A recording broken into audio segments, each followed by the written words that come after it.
অনেক মানুষ আমাদেরকে জানিয়েছে, ইভেন প্রশাসনকেও চিঠি দেওয়া হয়েছে, তো কোনো জায়গা খুঁজে পাওয়া যাচ্ছিল না। তো আমরা এখন উদ্যোগ নিয়ে এটাকে একটি শৌচাগার বানাবো। কুড়িগ্রামের জেলার সর্বোচ্চ শৌচাগার হবে এই শাপলার বুকে।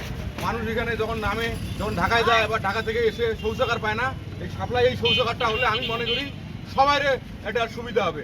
এই শৌচাগার শাপলার একদম মূল পয়েন্টে শৌচাগার থাকবে। এটা একটা ফ্রি শৌচাগার হবে।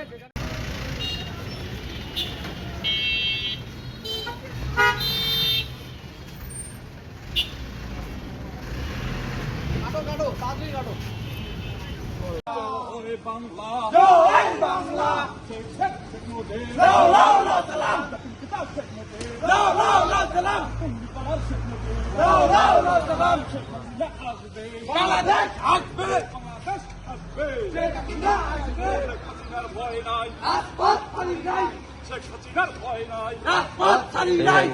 কুড়িগ্রামের মাটি